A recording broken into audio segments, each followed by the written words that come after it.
ఆంజనేయమతి పాటలాననం కాంచనాద్రి కమనీయ విగ్రహం పారిజాత తరుమూలవాసినం భావయామి పవమాననందనం.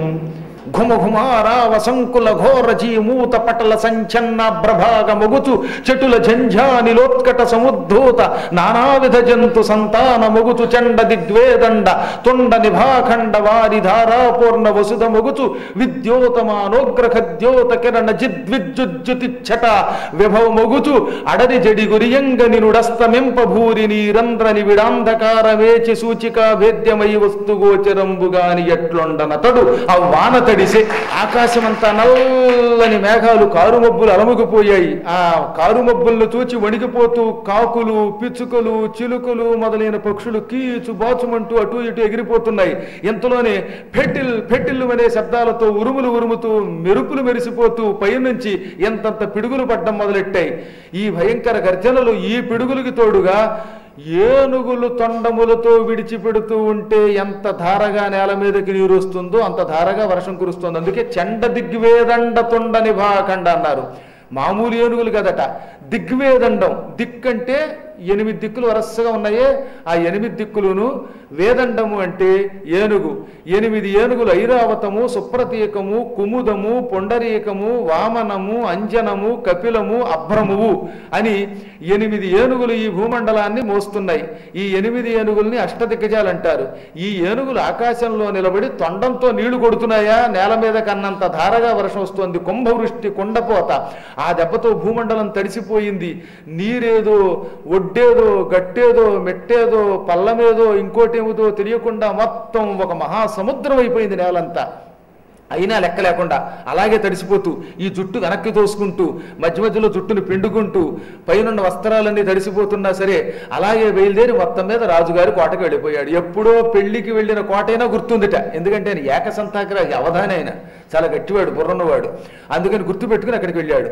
పెద్ద కోట, చుట్టూత ప్రాకారం ఉన్నది. ఈ ప్రాకారం తలుపులు రాత్రిపూట వేశారు. అందులో వర్షం కదా, కాపల వాళ్ళు కూడా ఎవరు లేరు. ఇప్పుడు ఎలా లోపలికి వెళ్ళడం, ఇంత కష్టపడి వచ్చాను, మా ఆవిడ్ని వాడు పట్టుకోకపోతే ఎలాగా అని కొంచెం లోపల బెంగ వచ్చింది దీనికి. తలుపులు తడితే ఎవడో పలకట్లా. ఏం పలుకుతారు, లోపలేమో ఢామ్ ఢామ్ అని పిడుగులు పడుతుంటే. అందుకని ఈయన ఏం చేశాడు, అటు ఇటు చూశాడు.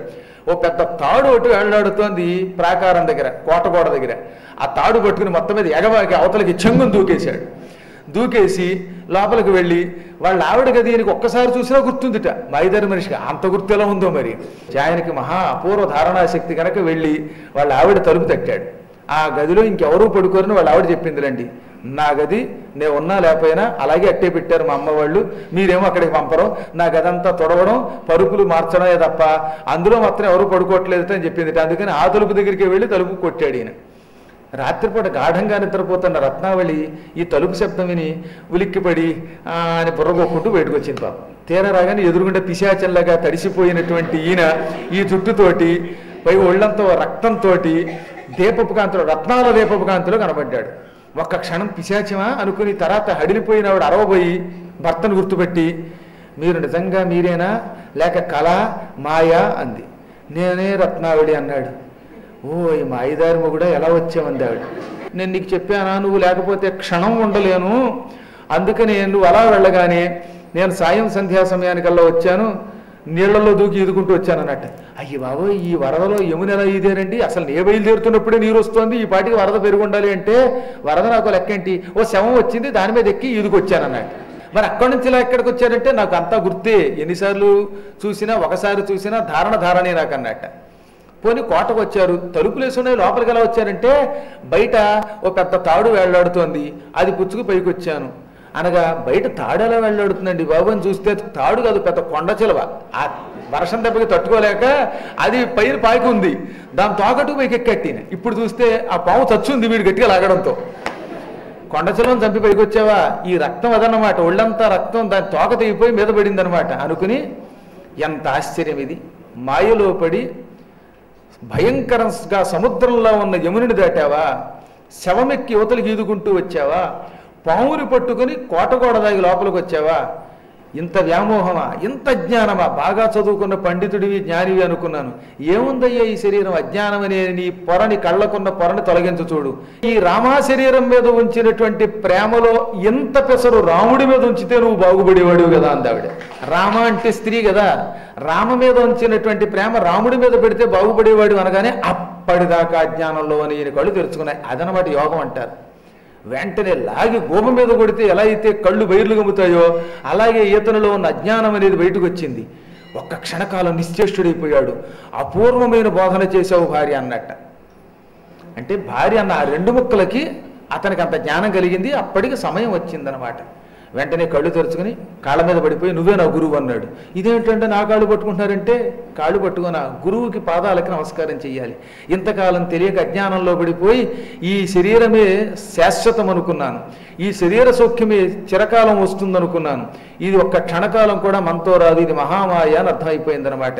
ఇంకా నాకు దీని మీద వ్యామోహం పోయింది. ఈ క్షణం నుంచి నువ్వు చెప్పినట్టే రాముణ్ణి తలుచుకుంటాను, రామ రామ అనుకుంటూ జీవిస్తాను, చాలు సెలవు గురువుగారు అని బయలుదేరాడు. వెంటనే ఈవిడ కంగారు పడి అనవసరంగా ఈయన తిట్టాను, పోతున్నాడేమో, భర్త పోతున్నాడంటే ఆవిడ బాధే కదా, మరి నన్ను క్షమించండి అని కాళ్ళు గట్టిగా పట్టుకుంది. ఎన్ని పట్టుకోనివ్వండి, ఇకనే పోతున్నాను అన్నాడు ఆయన. ఇంకా మళ్ళీ రాలేదు పాపం. తర్వాత ఆవిడ ఏడ్చింది, ఎప్పటికో చూసిందిలేండి తర్వాత. ఇక ఆ క్షణమే వెళ్ళిపోయాడు ఆయన. వెళ్ళిపోయి ఇంతకాలం నుంచి ఎంత పని చేశాను, క్షణికమైన జీవితం వెంటబడ్డాను, భ్రష్టుండైపోయాను, ఇప్పుడు నేను ఏం చేస్తే నా జీవితం బాగుపడుతుంది, నా భార్య చెప్పినట్టుగా రామనామస్మరణ చేసుకుంటాను, కానీ నాకు రామమంత్రం ఎవరిస్తారు, ఆ రామ రక్షించని యమునా నది దగ్గరికి వచ్చేశాడు. ఆ పూట ఆయనకి ఒక పిచ్చి కోరిక కూడా వచ్చిందనమాట. ఈ శరీరంతో నేను మోక్షం పొందాలి అనుకుంటే రాముడి మీదే భారం వెయ్యాలి, రాముడు రక్షించి రామమంత్రం ఇచ్చి ఏం చేస్తాడో చూద్దాం, నేను మాత్రం ఈ శరీరంతో బతకను అని భయంకరంగా పరవళ్ళు తొక్కుతున్న యమునులు దూకేశాడు. చచ్చిపోవలసిన వాడే, కానీ ఆయన చచ్చిపోతే ఇంత కథలా నడుస్తుంది. ఓ పెద్ద కెరటం వచ్చి అలా తోసుకుంటూ పోయింది. ఆయన్ని ములగనివ్వకుండా నీళ్లపైన అలా తేల్చుకుంటూ తీసుకెళ్ళిందిట. ఆ కెరటం ఆదిశేషుడు అన్నారు. ఆదిశేషుడు పడగల తెల్లని కెరటం యమునా నదిలో వచ్చి, యమునంటేనే చాలా ఇష్టం ఆదిశేషుడి కంటే, యమునలోనే తన శరీరాన్ని చివరిలో విడిచిపెట్టేశాడు ఆయన. వచ్చి సముద్రంలోకి వెళ్ళిపోయి అక్కడి నుంచి యమునా నది అంతర్భాగంలో చేరి అక్కడి నుంచి పాతాళానికి వెళ్ళిపోయాడు. చాలా ఇష్టం ఆయనకి. అందుకని ఆదిశేషుడే పడగబెట్టి తీసుకుపోయాడు. ఆ వెళ్ళడం ప్రయాగ దగ్గర గంగానదిలో కలిసిపోయి కాశీ దగ్గర తేలాడు. కాశీ దగ్గరికి చేరగానే అక్కడ ఒక మెట్టు గట్టిగా పట్టుకుంది ఆయన. ఆయన లేచాడు. చచ్చిపోలేదా అంటే, ఈ శరీరాన్ని మళ్ళీ నాకు పరమేశ్వరుడు పునర్జన్మ వంకతో ప్రసాదించాడు. హాయిగా పవిత్ర స్నానం చేశాడు. మంగళ స్నానం చేసి కాశీ విశ్వేశ్వరుణ్ణి, డుంఠి విఘ్నేశ్వరుణ్ణి అందరినీ పూజించాడు. కాశీకి దగ్గరలోనే ఇప్పటికి కూడా తులసీదాసు గారి ఆశ్రమం ఉన్నది. అక్కడ గొప్ప అపూర్వమైన వటవృక్షం ఉంది. ఆ వటవృక్షం దగ్గర రోజు కూర్చోవడం, శ్రీరామ జయ జయరామ అనుకోవడం, కాశీలోకి రావడం, స్నానం చేయటం, వటవృక్షం దగ్గర కూర్చునేవాడు. ఒక రోజున ఆయన అదృష్టవశాత్తు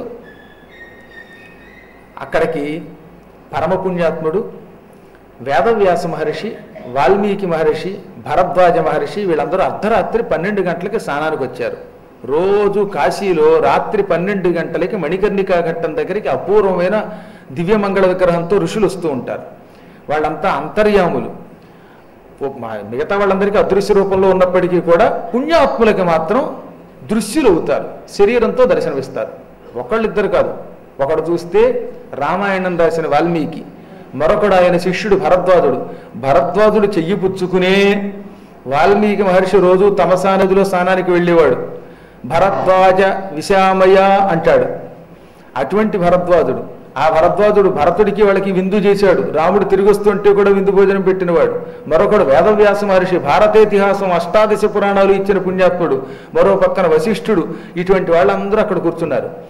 ఈ సమయంలో తులసీదాసు రాత్రి 12 గంటలకి మణికర్ణికా ఘట్టానికి వచ్చి పరమేశ్వర ధ్యానం చేసుకుంటూ ఉంటే మంచి శరీరంతో జటాజోటాలతో రుద్రాక్షలతో విభూతి రేఖలతో మెరిసిపోతున్న ఋషులు దర్శనమివ్వగానే వీళ్ళెవరో మహాత్ములు దివ్యమంగళ విగ్రహంతో ఉన్నారని సాష్టాంగపడి, మహాత్ములారా మీ దర్శనంతో నేను పవిత్రుడయ్యాను తమరెవరు అన్నట్ట. నాయన, మేము ఎవరికీ కనపడం, మేము దివ్య ఋషులం, వాల్మీకి, భరద్వాజుడు, వ్యాసుడు మొదలైన వాళ్ళం. నీ అదృష్టం వల్ల నీ చేత ఒక మహాకార్యం చేయించదలిచి ఇక్కడ ప్రత్యక్షమయ్యాం. నీకు మేము రామమంత్రం ఒకటి ఇస్తున్నాం. ఓం రామాయ నమః. బీజాక్షరాలు ఇంకేమి ఇవ్వను నీకు.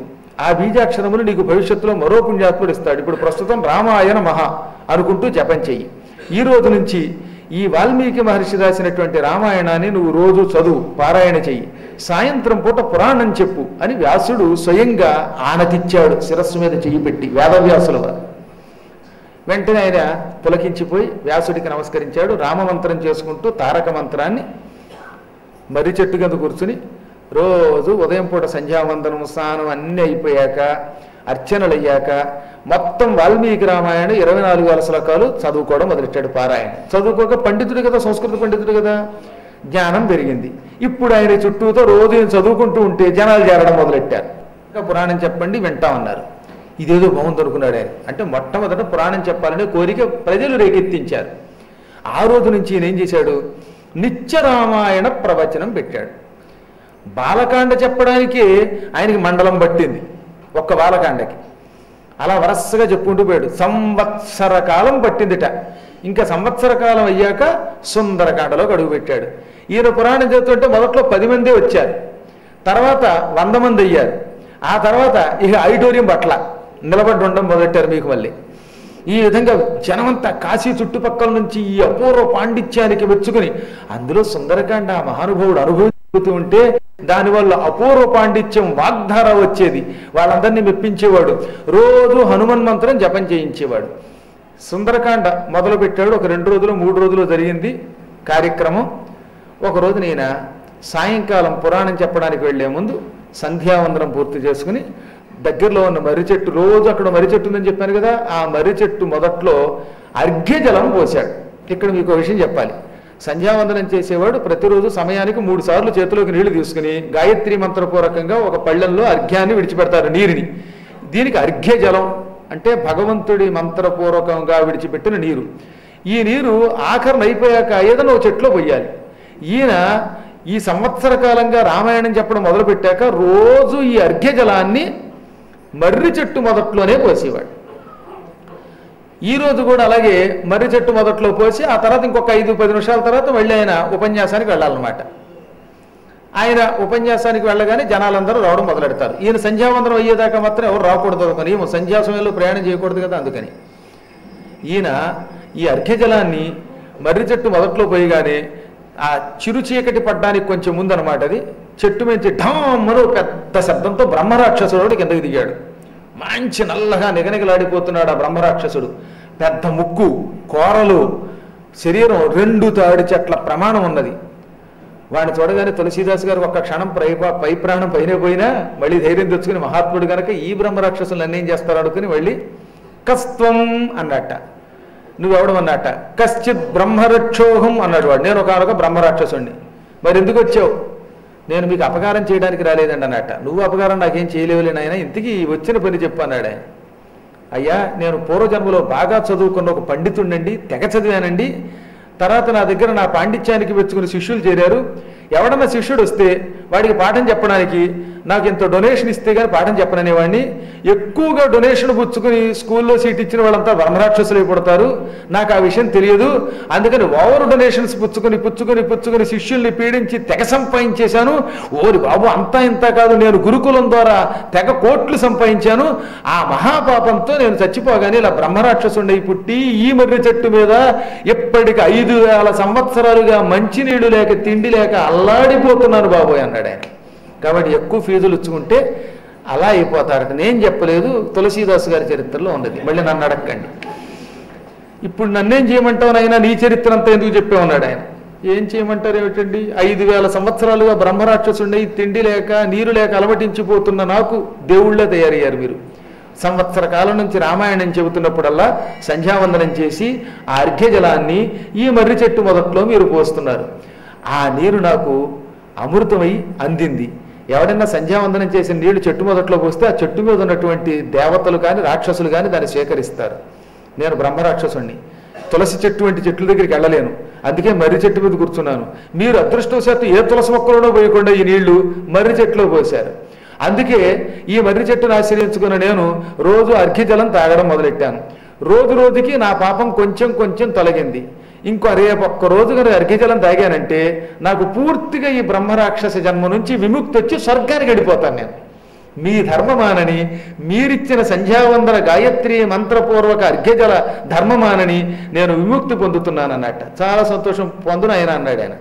అందుకు కదండి వచ్చింది, నాలాంటి బ్రహ్మరాక్షసుడికి రాక్షస జన్మ నుంచి విముక్తి కలిగిస్తున్నారు మీరు. మీకేదో ఒక ఉపకారం చెయ్యాలి. గురువు గారికి, శాప విముక్తి కలిగించిన గురువు గారికి ఏదో ఒక దక్షిణ ఇవ్వకపోతే నాకు మోక్షం రాదు. దక్షిణ మీరు ఏదన్నా పుచ్చుకుంటే తక్షణం నేను వెళ్ళిపోతాను స్వర్గానికి. అందుకని దయతో నన్ను ఉద్ధరించిన మీరు నేను ఇచ్చింది పుచ్చుకోండి అన్నట్ట. నేను అలా పుచ్చుకొని నాకు దక్షిణ అక్కర్లేదని అడిగిన. అయ్యా మీకోసం కదండి, మీకు దక్షిణ ఇవ్వకపోతే మళ్ళీ నేను ఇక్కడే ఉండిపోతాను. నాలాంటి ఒక దీనుణ్ణి, అభాగ్యుణ్ణి ఉద్ధరించండి, దయతో ఏదో ఒకటి పుచ్చుకోండి అన్నట్ట. సరేనైనా అలాగా ఓ పని చెయ్యి, నేను డబ్బు రూపంలో నాకు దక్షిణ అక్కర్లేదు, సన్యాసిని కనుక ఇక నాకు కావలసింది ఒకటే, కోరుకోండి అన్నాడు ఈయన. నాకు వేరే కోరిక లేవు, రాముడి దర్శనం చేసుకోవాలని కోరికగా ఉంది. సీతాలక్ష్మణులతో కూడిన రాముడి దర్శనం చేయించు, అదే నాకు దక్షిణ అన్నాడు. వెంటనే ఢామ్మని శబ్దం వచ్చింది. ఆ రాక్షసుడు కింద పడిపోయి నాలిక బయటెట్టి అన్నాడు. పెరాలసిస్ వచ్చిన వాళ్ళ, పక్షవాతం వచ్చిన వాళ్ళ. ఇదేమిటి ఇలా పడిపోయావంటే, ఏమిటండి వేళకోళం లేకపోతేను, బ్రహ్మరాక్షసుడి జన్మ ఎత్తిన నేనెక్కడ పరమ పాపాత్ముడిని, సీతాలక్ష్మణులతో కూడిన రాముడి దర్శనం అబ్బాయిగా వేళాకోళం చేయకండి అన్నట్ట. లేదు ఆయన వేళాకోళం చేయడం కాదు, నీకు ఆ శక్తి ఉందో లేదో నాకు తెలియదు, కానీ నాకు మాత్రం కావలసింది సీతాలక్ష్మణ సమేత రామదర్శనం చేయిస్తే రామదర్శనం చేయించు, అదే నా దక్షిణ, లేదా నీ దారిలో పో అన్నట్ట. మీరు భలే పని చేశారంటే, మీకు దక్షిణ ఇవ్వకపోతే నాకు మోక్షం రాదు, దక్షిణ ఇచ్చే శక్తి నాకు లేదు, అసలు రాముడి పేరు చెబితే అడిగిపోతాం మేము పాపాత్ములం కనుక. అయినా మీకు ఒక ఉపకారం చేస్తానండి. శాస్త్ర ప్రకారం ఏమిటంటే, ఇంటికి వచ్చిన వాడికి ముష్టి వేయడానికి కుదరకపోతే తాను ఇవ్వలేకపోయినా ఇచ్చే ఇల్లు చూపించాలి. అందుకని ఏంటి, మన ఇంటికి ఎవరిని వస్తే పక్కింటికి వెళ్ళనాలి. అందుకే కలియుగంలో అందరూ పక్కింటికి వెళ్ళి వీడు వేయడు, ఇచ్చే ఇల్లు చూపించడమే. అనగా ఇంతకీ నీవు అన్నదలుచుకున్నది ఏమిటో చెప్పన్నాడు ఈయన. ఇప్పుడు రహస్యం చెబుతున్నాను. రామదర్శనం నీకు చేయించే శక్తి నాకు లేదు, కానీ నీకు చేయించే శక్తి కలిగిన వాడిని ఒకటి చూపిస్తానన్నట్ట. ఒరే బ్రహ్మరాక్షసుడు తొందరగా చెప్పన్నాడు. తొందరపడకండి గురువుగారు, రామదర్శనం ఈ చరాచర జగత్తులో చేయించగలిగే శక్తి ఎవరికున్నది? ఒక్క ఆంజనేయుడికి మాత్రమే ఉన్నది. ఆ సంగతి నాకు తెలుసులేవయ్యా, ఇదా నువ్వు చెప్పింది, ఆంజనేయుడిని పట్టుకునే శక్తి నాకెక్కడుందన్నాడు ఆయన. అబ్బా గురువుగారు వినండి పూర్తిగాను. ఆంజనేయుడిని పట్టుకోవడానికి మీరు ఎక్కడికి వెళ్ళక్కర్లా. మీరు రోజు పురాణం ఏం చెబుతున్నారు? యత్ర యత్ర రఘునాథ కీర్తనం తత్ర తత్ర కృతమస్తకాంజలిం బాష్పవారి పరిపూర్ణలోచనం మారుతిం నమత రాక్షసాంతకం. ఎక్కడ రామకీర్తన జరిగితే, ఎక్కడ రామాయణం జరిగితే, రామ రామ అనే భజన ఎక్కడ వినబడితే అక్కడ చేతులు జోడించి ఆ చేతుల మీద తల పెట్టుకుని ఆనందంతో కన్నీళ్లు కారుస్తూ ఆంజనేయుడు ఉంటాడు. అటువంటి మారుతి గురించి, రాక్షసుల్ని చంపే హనుమంతుని గురించి నమస్కరిస్తున్నాను అని ధ్యానం చేస్తున్నారు. అవునా? అవునండి అన్నాడు ఈయన. మరి రోజు మీరు రామాయణం చెబుతుంటే ఆయన రావట్లేదు అనుకుంటున్నారా? మీకు తెలియదు కానీ నాకు తెలుసు. ఎందుకంటే హనుమంతుడు ఉన్న చోట మేము బ్రహ్మరాక్షసులం ఉండలేము, ఆయన ఇక్కడికి రావడంతో మేము పారిపోతున్నాం. ప్రతిరోజు సాయంత్రం పూట సంధ్యావందనం అయ్యాక మీరు నీళ్లు పోయిగానే నేను ఆ నీళ్లు తాగుతున్నాను. తాగిన 2 నిమిషాల తర్వాత హనుమంతుల వారు ఇక్కడికి వస్తున్నారు. ఆయన చూడగానే కాలికి బుద్ధి చెప్పి నేను పారిపోతాను. మళ్ళీ ఆయన వెళ్ళాక తిరిగి వచ్చి చెట్టు మీద కూర్చుంటూ ఉంటాను. కానీ మీరు పట్టించుకోవడంలా. మీ ఉపన్యాసంలో అందరికంటే ముందొచ్చి కూర్చుంటున్న ఒక ముసలాయన ఉన్నాడే, బాగా పండు ముసలివాడు, గడ్డాలు నెరిసిపోయి మీసాలు నెరిసిపోయి కుష్ఠరోగంతో చేతులు కాళ్ళు పుళ్ళు పడిపోయి అసహ్యమైన మచ్చలతో దోమలు చీమలు వాలుతూ ఉండగా దుర్వాసనతో వస్తున్న ముసలాడి రూపంలో వచ్చేది ఆంజనేయుడు. ఆయన్ని చూడగానే మన జనం అందరూ ఏమంటున్నారట, చీ పో వచ్చి దౌర్భాగ్యుడు, అందరికంటే ముందు వస్తావు, కుష్ఠరోగి వాడివి నువ్వు, పైగా ఈ పుళ్ళు నువ్వు అని గెంటేస్తూ ఉంటే అలాగే బాబయ్య అని ఎక్కడో మూల కూర్చుంటున్నాడే, ఆ మూల కూర్చుంటున్న మొట్టమొదట వచ్చేవాడు ఆంజనేయున. ఆఖరణ తీర్థప్రసాదాలు ఇచ్చాక చివరిని వచ్చి నీ చేతిలో తీర్థప్రసాదాలు పుచ్చుకుని పెడుతున్న ఆ పుణ్యాత్ముడు స్వయంగా ఆంజనేయుడే. కానీ దురదృష్టం ఏంటంటే ప్రత్యక్షంగా వస్తున్న ఆంజనేయుడిని మీరు గుర్తించలేరు, పటానికి మాత్రం దండేసి దండం పెడతారు. అది మీ భక్తి నాయన అన్నాడు ఆయన. ఇప్పుడు ఇతడు ఎంత బాధపడ్డాడో తెలుసా? బ్రహ్మరాక్షస ఎంత గొప్ప మాట చెప్పావు నాయన. సంవత్సరం నుంచి ఆంజనేయుడు రోజు వచ్చిన పురాణం వింటూ ఉంటే నేను గుర్తించలేక, నా దేవుణ్ణి గుర్తించలేక ఆయనకి మాత్రం దండం పెట్టి కొబ్బరికాయ కొడుతున్నానా? ముసలాడు అనుకుంటున్నారు, రోగిష్టివాడు అనుకుని ఈ పిచ్చివాళ్ళంతా చీపు అంటున్నారు. అసలు సుందరకాండ మొదలెట్టినప్పటి నుంచి ఆ సుందరకాండ అధిష్టాన దేవతని గుర్తించలేక చీచి అని తిడుతున్నారే, ఎంత పాపాత్ములు, దురదృష్టం అది అనుకున్నాడు పాపం. నేనే గుర్తించలేకపోతే ఇక వాళ్ళేం గుర్తిస్తారు? అనగా అది నీ తప్పు కాదు. ఆంజనేయుడు గుర్తించకుండా మారువేషంలోనే వస్తాడు. ఆయన అందరికీ గదట్టుకొని నేనే ఆంజనేయుడిని అని చూపిస్తాడేమిటి? అలా చూపిస్తే మాత్రం మీరంతా పురాణం అనేసి ఆయనకేసే చూస్తూ కూర్చుంటారు. ఈ ఇబ్బందులు ఉన్నాయి. ఇప్పుడు నీకు అర్థమైంది కదా, ఈ రోజు ఆయన కాళ్ళు పట్టుకో, నీకు ఆయన రామదర్శనం చేయిస్తాడు. నీకు రామదర్శనం ఆయన చేయించగానే నాకు మోక్షం వస్తుంది, అంతవరకు నాకు మోక్షం రాదు. ఆంజనేయుడి మీద ఆధారపడి ఉన్నాం మనం అందరం అన్నట్ట. నువ్వు బ్రహ్మరాక్షసుడివి కాదు, నా పాలిటి సద్గురువువి, నీకు శుభమే కలుగుతుంది అన్నాడు ఈయన. బ్రహ్మరాక్షసుడు వెళ్ళాడు. అందరికంటే ముందు పురాణం చెప్పడానికి ఈయన ఎలా కూర్చున్నాడో లేదో బల్ల మీద, ఆ సమయంలో ముసలాయన వచ్చాట. ఇళ్ళ గోక్కుంటూ ఒళ్ళంతా పుళ్ళు పడిపోయి తెల్ల మచ్చలతో, కుష్ఠరోగంతో, అసహ్యమైన దుర్వాసనతో కూడిన దానితో, జుంజురు వారిన తల వెంట్రుకలతో వచ్చిన ఆ మహానుభావుణ్ణి చూడగానే ఈ జనమంతా ఏయ్ కూర్చో, అటు కూర్చో, ఇటు కూర్చో అంటారంతా. ఆయన తర్వాత వచ్చిన వాడు ముందు ఆయన ఇక్కడ కూర్చున్నట్ట, ఒకడొచ్చి తప్పుకో అన్నాడు, ఆయన అటు వెళ్ళాడు. ఇంకోటి వచ్చి తప్పుకో అన్నాడు. ఈ విధంగా అందరూ కూడా చీ చీ చీ తప్పుకో అంటూ అంటే అప్పుడు ఈయన ఈ ఆసనం మీద కూర్చున్నవాడు చెప్పకూడదుగా, ధర్మశాస్త్ర ప్రకారం పైకి చెప్పకూడదు, చెబితే చాలా ప్రమాదం అది. అందుకని కిక్కురు మనకుండా ఒరే నాయన ఆ పుణ్యాత్మని కదల్చకండి, నేను గురువుని చెబుతాను అన్నట్ట. వెంటనే వీళ్ళు ఆగిపోయారు. లోపల మాత్రం హనుమ నన్ను క్షమించు, రహస్యం బయటికి చెప్పకూడదు, కానీ ఈ మూఢుల అజ్ఞానంతో నేను గెంటేస్తున్నారు, ఈ పౌరాణికుణ్ణి దీవించు, మేము చేసిన అపరాధాన్ని క్షమించు అని మనస్సులో అనుకున్నాడు. ఇప్పుడు పెద్ద సమస్య ఏమిటో తెలిసినా, ఎవరూ లేకపోతే యజ్ఞం చేయించవచ్చు, కానీ హనుమంతుడు ఎదురుగుండా కూర్చుంటే సుందరకాండ చెప్పాలి. ఇప్పుడు సుందరకాండ అధిష్టాన దేవత ఎదురుగుండా, మీరందరూ ఎదురుగుండా కూర్చుంటే రెచ్చిపోయి చెప్పేస్తాం మేము. నిజంగా ఆంజనేయుడు వచ్చి కూర్చున్నాడు అనుకోండి, అప్పుడు చెప్పాలని చూస్తాం. ఎందుకంటే ఆయన చరిత్ర, ఆయన అన్ని చూసి వచ్చినవాడు, మహాపండితుడు, నవవ్యాకరణ పండితుడు. ఇప్పుడు ఏం చెయ్యాలి? అందుకని ఆయన ఏం చెయ్యాలో తెలియక ఒక క్షణం కూర్చుని, అయితే పరమభక్తుడు కనుక ఒక్కసారి జై హనుమ అనుకున్నాడు, ఇక విజృంభించాడు.